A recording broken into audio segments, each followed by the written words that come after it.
We're counting down the top 10 most extreme body parts in the animal kingdom and seeing how they measure up to our own appendages. Find out that size really does matter when body parts are taken to the most extreme. Earth is a planet of extremes. Extreme places. And extreme animals. But some animals are more extreme than others.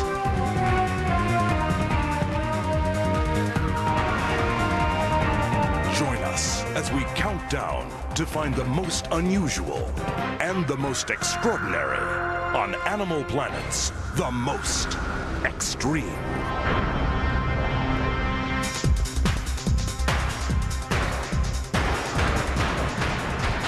Number 10.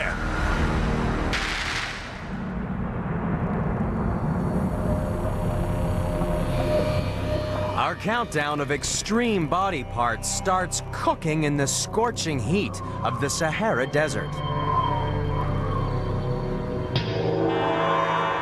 We're on the trail of an animal that really keeps its ear close to the ground.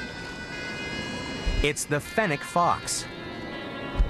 Smaller than a house cat, this is the smallest fox in the world, but it has a serious set of ears.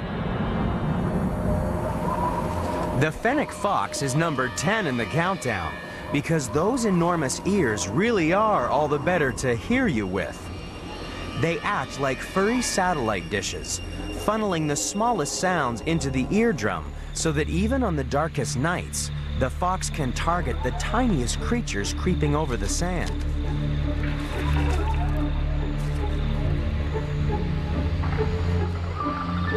Imagine if you had ears like a fennec fox. We'd have to have ears that measured 1/3 the length of our body. That's an awful lot of ears. If we were like the fennec fox, we'd have ears nearly twice the size of our feet. Actually, we're all getting a little foxier because ears keep growing with age. Our ears increase about 1/800th of an inch every year. So at that rate, we'd have ears like a fennec fox if we lived for about 16,000 years.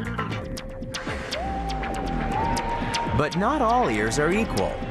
Everybody's ears are different, even on your own head. And some researchers believe this can be a sign of how our brain works.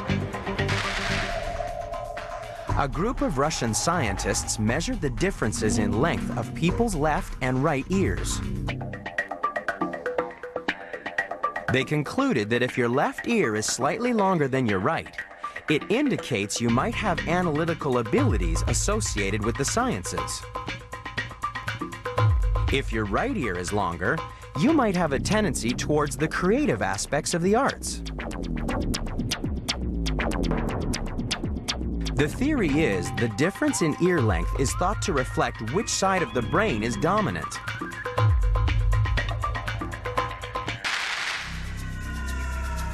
You can tell something else from the ears of the fennec fox.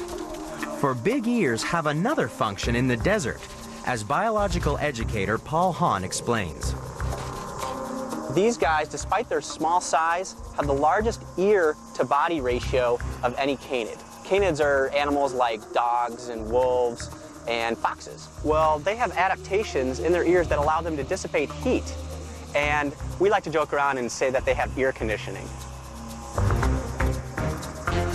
These big ears work just like the radiator in your car. They're packed full of blood vessels lying close to the surface. The blood carries heat away from the engine and radiates it out through the massive ears. While ear conditioning may explain the fennec fox's oversized ears, our next contender has enough strange body parts to baffle even Dr. Frankenstein.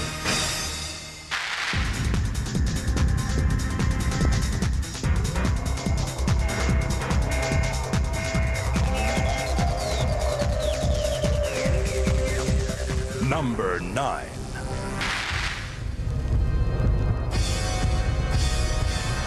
Dr. Victor Frankenstein created a monster when he stitched together the body parts of the dead.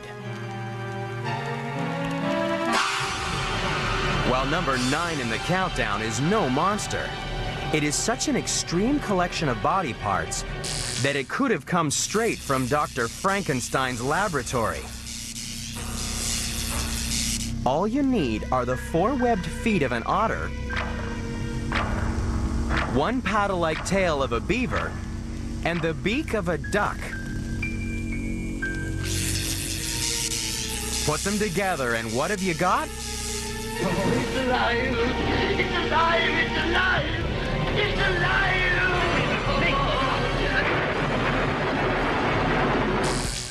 It really is alive, and it lives in Australia. Paddling in to number 9 in the countdown is the platypus. Frankenstein would be proud of this collection of spare parts. It's easy to see how it uses the webbed feet as propellers and the tail as a rudder. But that's no ordinary duck's bill. It's actually packed with hundreds of receptors that detect the tiny electric currents produced by bugs moving in the water. No wonder early naturalists couldn't believe their eyes. In 1799, explorers returned to England with the first platypus specimen. It was greeted with such skepticism that naturalists dissected the pelt expecting to find stitches attaching the bill to the skin. They thought the platypus was a hoax. But then it's not the only time scientists have been fooled by a collection of body parts. In 1912, an amateur archaeologist working in the Piltdown Quarry in Sussex, England, discovered what seemed like ancient human remains. For over 40 years, the Piltdown Man was celebrated as the much searched-for missing link, a hominid combining the features of both human and ape. And best of all, it was British. It wasn't until the 1950s that more sophisticated archaeological dating techniques exposed the Piltdown Man as an imposter. It was revealed that the skull was human, but only 500 years old. The jaw belonged to an orangutan, and the teeth came from monkeys and hippos. Even today, no one really knows who planted the Piltdown plot. Nobody doubts the platypus, though. This extreme collection of body parts has a fossil record going back more than 100 million years. Our first 2 contenders may have strange bodies, but have you any idea of the twisted things animals can do with their appendages? Find out why these animals are no dummies. Next on Animal Planet's The Most. Number 8. In the tropical forests of Indonesia, our next contender in the countdown of extreme body parts loves a little rain.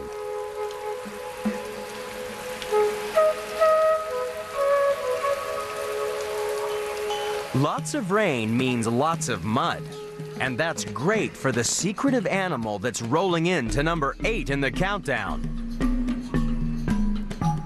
The Babirusa. This extraordinary pig is a dentist's worst nightmare. It has 2 teeth growing straight through the roof of its mouth. These extreme tusks are actually crazy canine teeth. The Babirusa is number 8 in the countdown because, unlike our teeth, Babirusa tusks keep on growing. Sometimes they curl around so far that they can grow right into their own skull. But the upper canines are mostly for show. It's the lower tusks that are used as weapons and are sharpened regularly by rubbing against trees.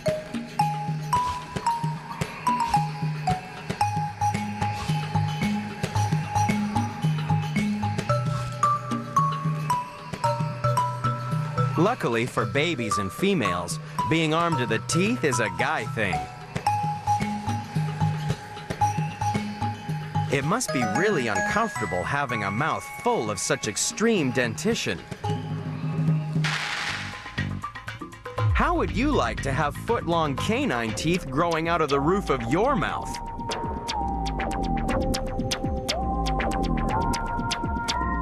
An orthodontist could make a lot of money correcting that overbite.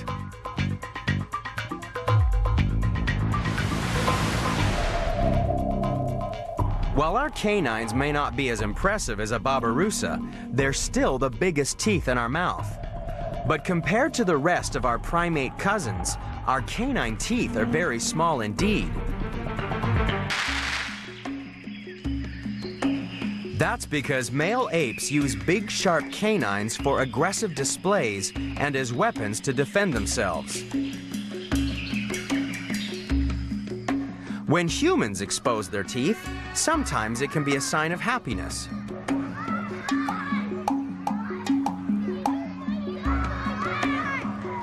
But the human smile is also closely related to the primate fear face.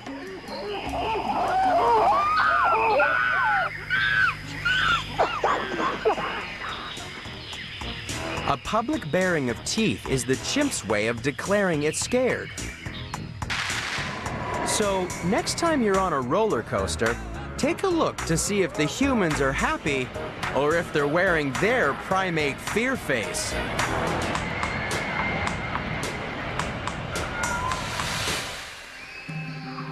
For the Babirusa, exposing your canines makes the ultimate fear face.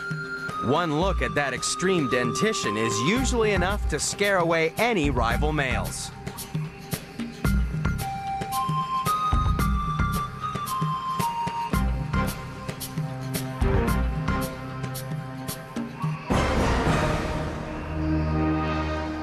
Our first three contenders have big teeth, big bills, and really big ears.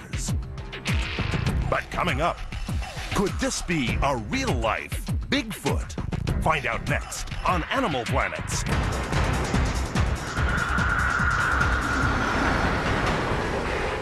Number 7. In Madagascar, the next contender in the countdown of extreme body parts really has its finger on the pulse of the forest. Meet the aye-aye. It may look like a cross between a possum and a rat, but it's actually a very peculiar primate. It's number 7 in the countdown because it's got a frighteningly long finger. The aye-aye's bony middle finger can be 3 times longer than the other digits, and it's used to drum up finger food. Scientists have discovered that the aye-aye finds food simply by tapping its finger.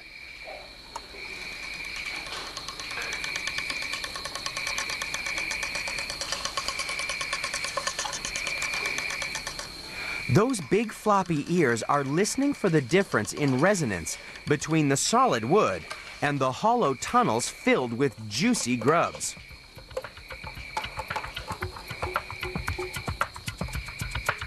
Having accurately located the grub with its fingertip Morse code, it's a simple matter to rip apart the wood and use the versatile drumstick to extract a meal.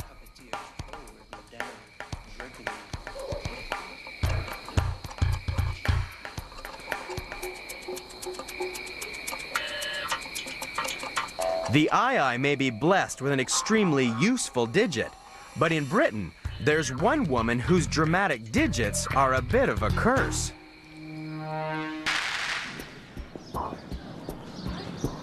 Meet Ruth Ward. She has 9-inch long fingernails. Living with these extreme appendages isn't easy. I have to park my car in gear. I can't use a handbrake. I can't do jewellery up. I can't do a necklace up. I can't do a button up. It took Ruth 3 long years to grow her fingernails. So why would anyone want nails so long that to paint them requires 3 bottles of nail polish? I just got carried away with the idea that they were growing, to see how long they grow, and they grew. Even Ruth Ward would be impressed with the Ai-Ai's incredible finger.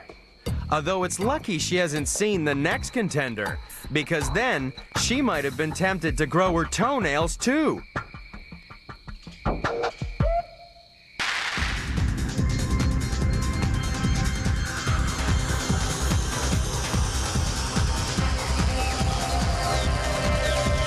Number 6. In parts of South America, there can be a distinct shortage of dry land. So it's handy if you have an extreme body part that lets you walk on water. And that's why the Jacana tiptoes into number 6 in the countdown. Its feet are so big that it can run over floating vegetation. No wonder it's also called the lily trotter.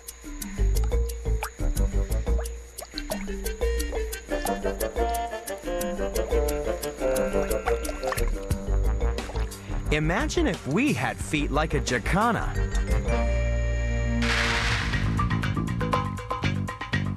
Unlike the Jacana, we'll never be able to trot across lilies because our feet are just too small.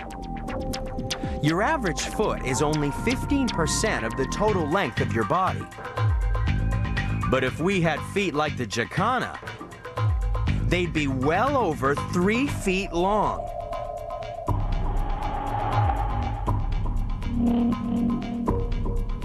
That's an incredible 60% of your body length. Things with feet that size can be really scary.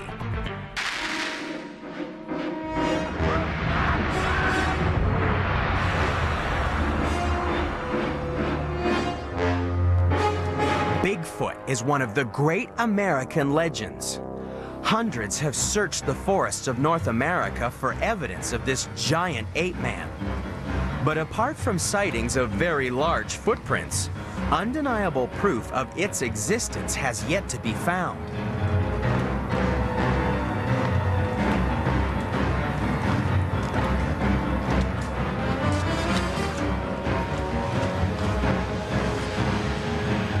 But Bigfoot may soon have lots of company, for it's living in a nation of increasingly big feet. The average American woman's foot was a dainty size 3.5 back in 1900.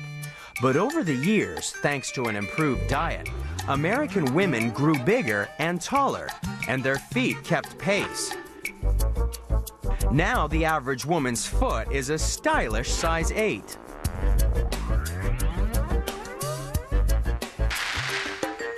Of course, we've got a long way to grow if we want to catch up to the Jacana. This is one bird that really does have big shoes to fill. Even though the Jacana has put its best foot forward, it's still only number 6 in the countdown. Because coming up are arms so big that they tear up all the record books.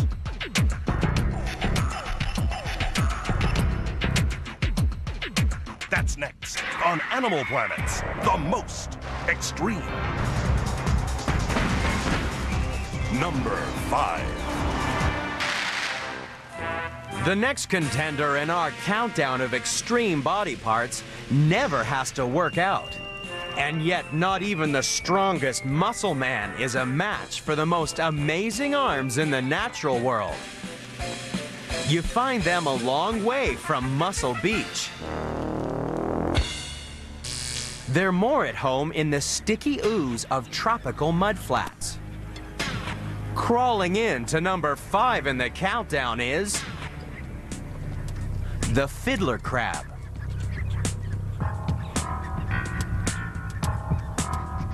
This male has an arm that would make Schwarzenegger jealous. He has one claw that's massively enlarged. While the female fiddler is much less lopsided, down on the mudflats, size really does matter, Because a big claw is a big help when it comes to finding a mate.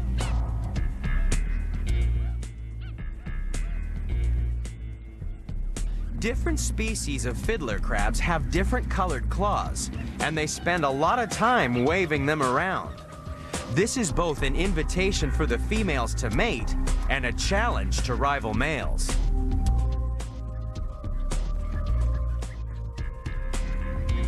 Fiddler crab fighting is an extreme arm wrestle.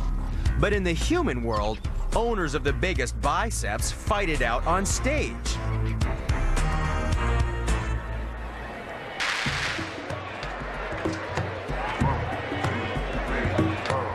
And the only thing these males strike is a pose.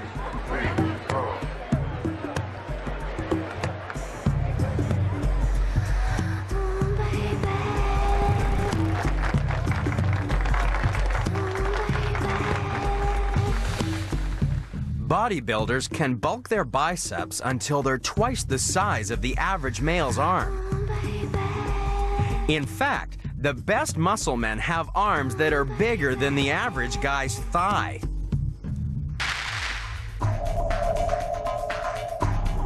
But no matter how much iron you pumped, you'd still never bulk up enough to match the fiddler crab. That's because our arms usually make up about 6% of our body weight.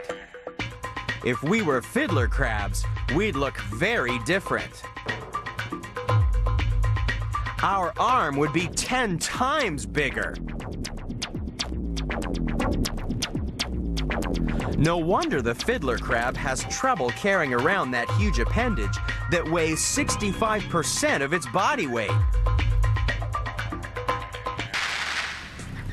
When the tide goes out on the mudflat, the race to feed is on. And that's when the male's big claw can be a burden. It's so big that he can't use it to feed. He has to pick tasty treats off the mudflat using only one arm, so spends twice as long feeding as the female. That leaves her more time for the housework.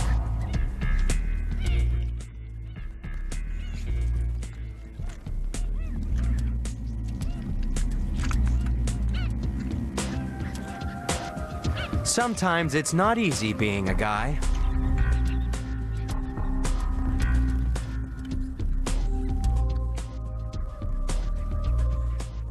While the male fiddler crab is the countdown's most extreme arm wrestler, even he would get a real good licking from our next contender.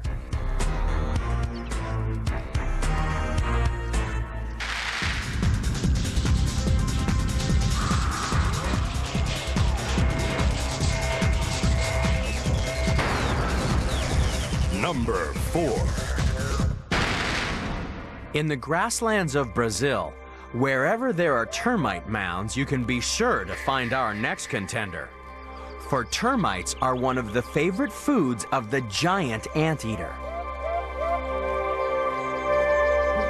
This bizarre collection of seemingly mismatched body parts is built for one thing: to seek and destroy ants and termites. That long nose comes with an extreme sense of smell, and its forearms and claws are so powerful that the giant anteater can rip open a termite mound or anthill with a single blow of its paw. But the anteater is number 4 in the countdown because of what happens once it's found a nest.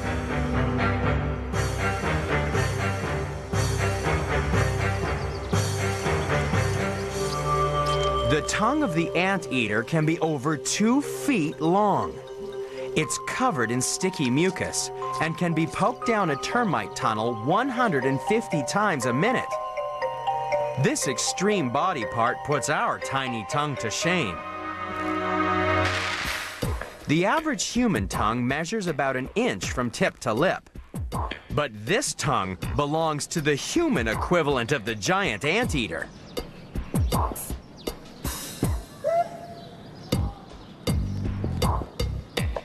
Umar Alvi from London is the proud holder of one of the longest tongues in the world, stretching over 2.5 inches from tip to lip.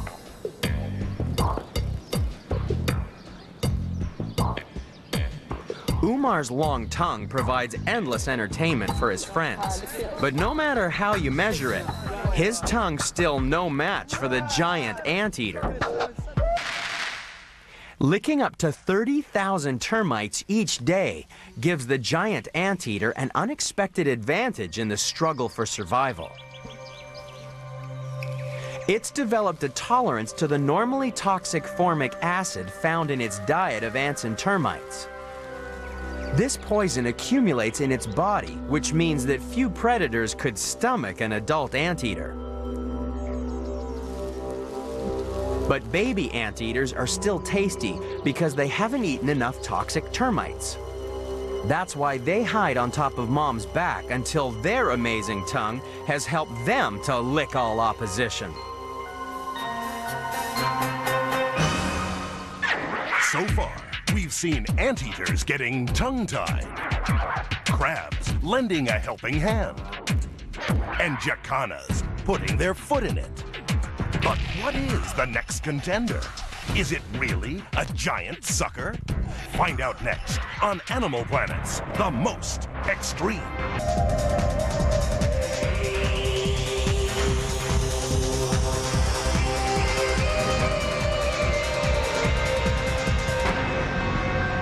Number 3.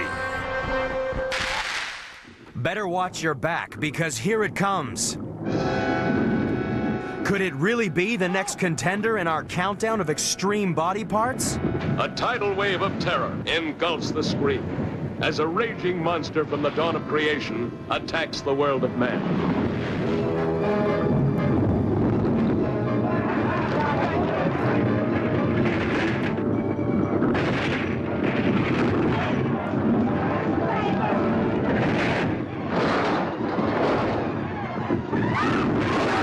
While the streets may be safe from the attack of a giant octopus, there really is a monster that came from beneath the sea.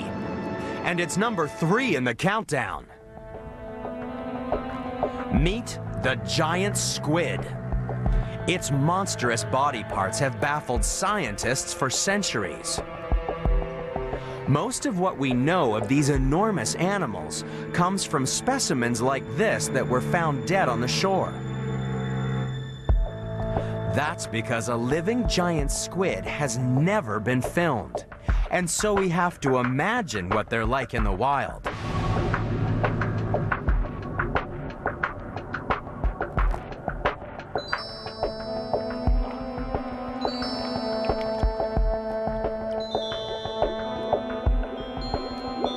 We know that like all squid, they can move either slowly by gently undulating their fins, or rapidly by jet propulsion.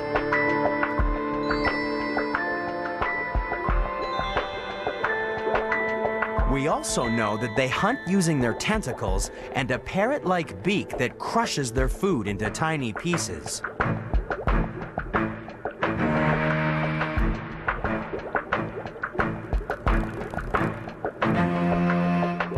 But what makes this squid number 3 in the countdown is the sheer size of its body parts. Imagine seeing eye to eye with a giant squid.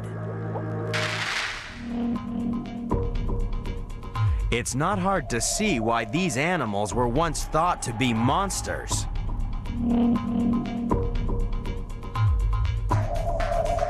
Imagine swimming next to an animal that's the same size as a truck and semi-trailer. That's nearly 60 feet of squid.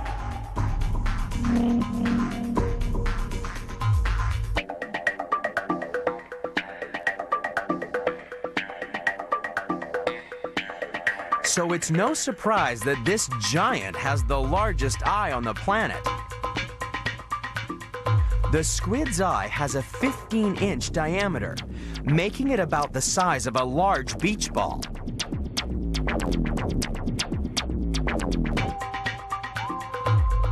Our puny eyeball is only 1 inch across, which is smaller than a golf ball.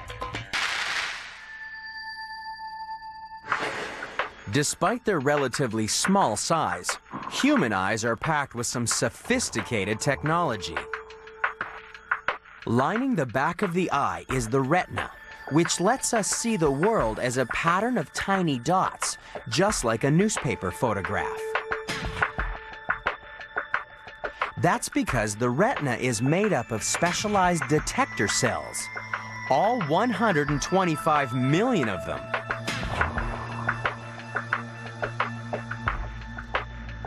But that's nothing compared to the giant squid. There are more than 1 billion detector cells lining the back of this giant eyeball, and it needs every last one of them when it goes hunting in the darkness of the deep ocean.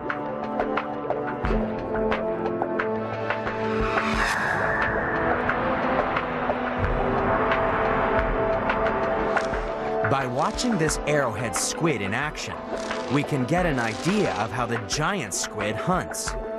Once its massive eyes have locked onto the target, it fires 2 clasper tentacles to pull in its prey.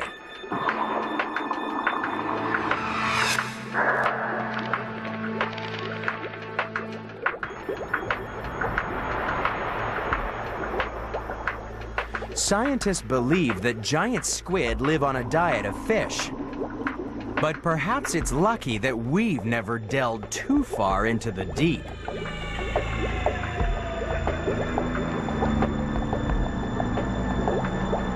After all, would you like to catch the eye of this gigantic predator?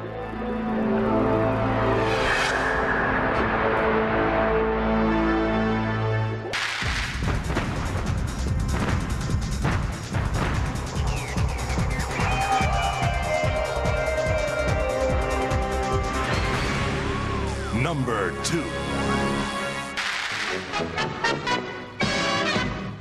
Langenbruck in Bavaria was the mecca of all Germans noted for outsized noses. The locals issued a challenge to the rest of the country, laying down that nobody could enter the competition whose nose was not at least 2¼ inches long and 1½ wide. Specially commended were the lifelong thirsty, with nostrils looking like a map of the moon or an outsized strawberry. There was a prize for the wide men, but nothing at all for the wide boys.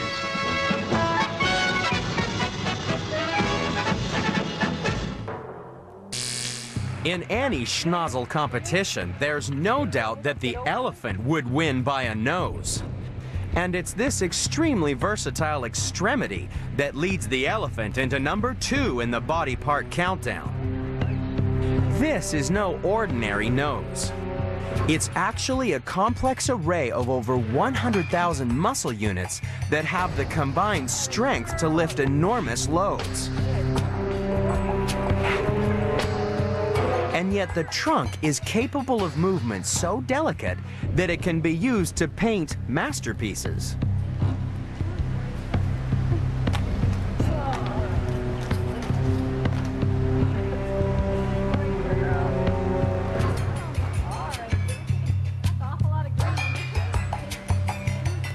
Perhaps that's why some humans feel their noses are a little inadequate. Every year, over 150,000 Americans have their noses surgically enhanced. Turn slowly to the right. Keep going, keep going, keep going. Stop. But surgery isn't always the answer, as top Beverly Hills plastic surgeon Dr. Paul Nassif explains. There we go. That's a great shot. Some patients will come in asking me, well, you know, can you give me a nose like Meg Ryan?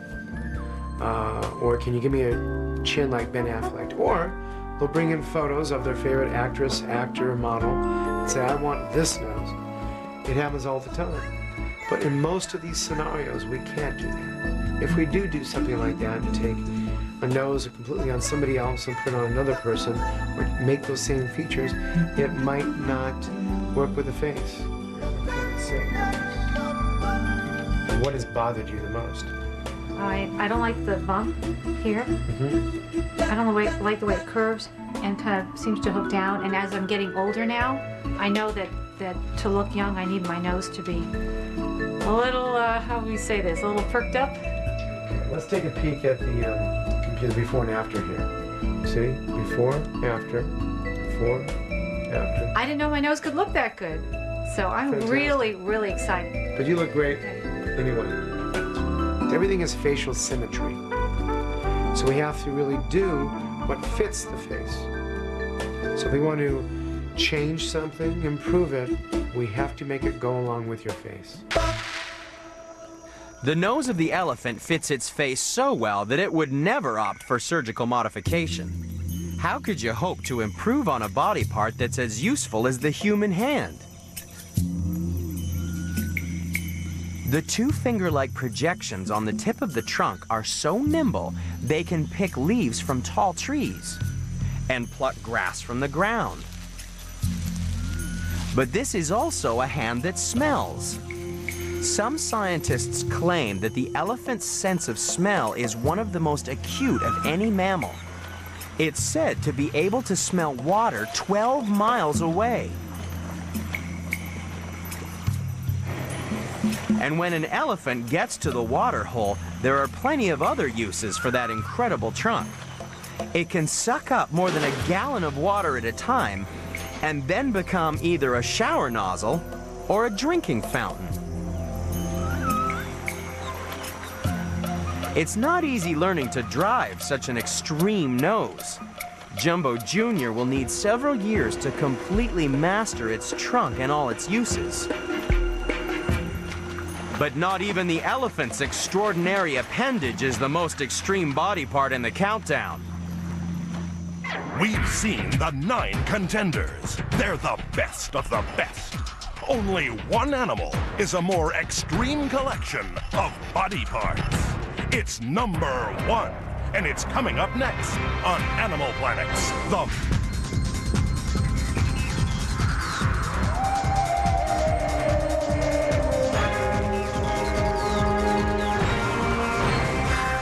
Number 1. The most extreme body parts on the planet can be found on the plains of Africa. Striding in to number 1 in the countdown is the skyscraper of the animal kingdom, the giraffe. The word giraffe comes from an Arabic word meaning the tallest of all, and it's easy to see why.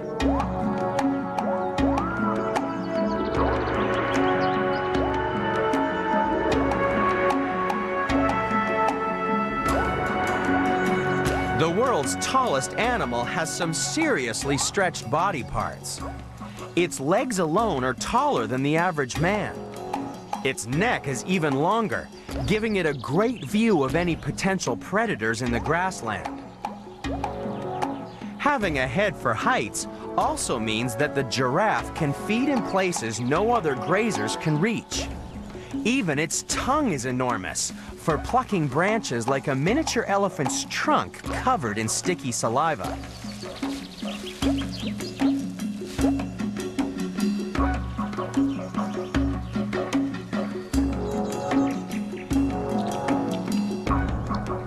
The giraffe has such a bizarre collection of body parts that it's difficult to get an idea of just how tall it really is.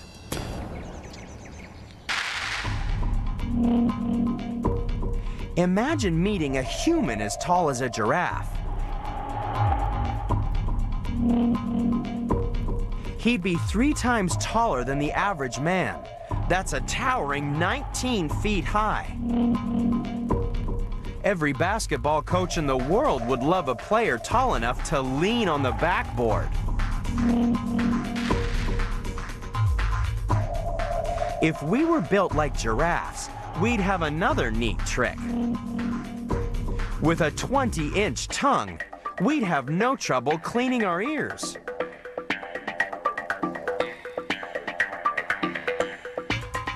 But the giraffe's most extreme body part is its neck. Incredibly, they have only 7 bones in their neck, just like humans. But their bones are much, much bigger. Imagine if your neck bones were 10 inches long. Then you'd really be able to stick your neck out.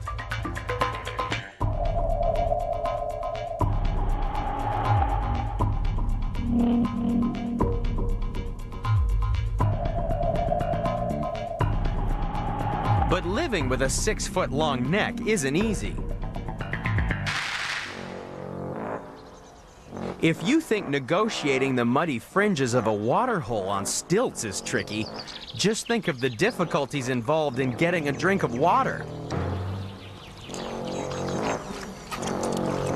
Because it has to pump blood all the way up that extreme neck, the giraffe's heart weighs a massive 24 pounds. That's 35 times heavier than a human heart, and it pumps 6 times the amount of blood each minute.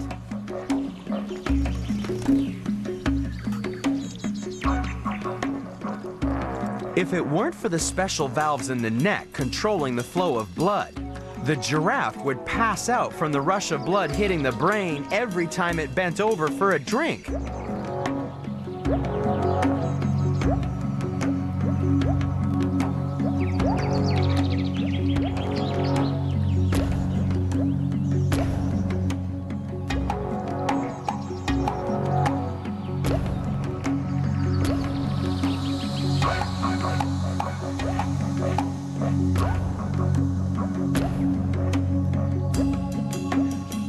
But there are some humans that find long necks so attractive that they've become known as the giraffe people.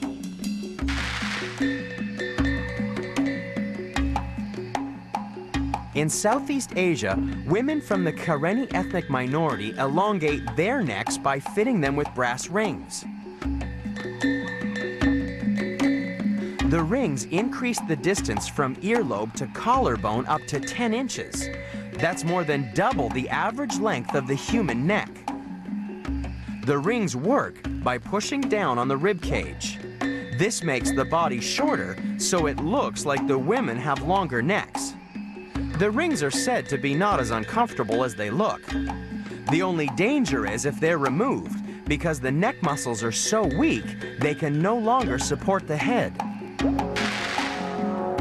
For the giraffe, a strong, long neck is also the key to winning a mate. That's because romantic giraffes give a whole new meaning to necking.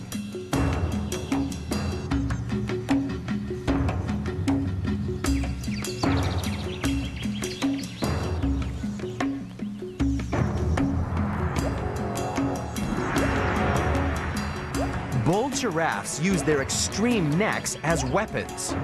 Each sledgehammer blow drives the head's 2 bony horns into the side of an opponent.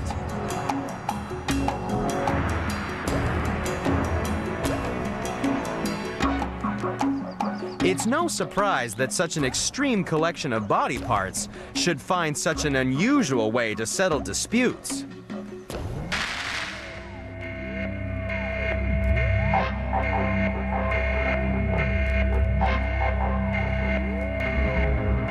That's why there can be no arguing that when it comes to body parts, the giraffe really is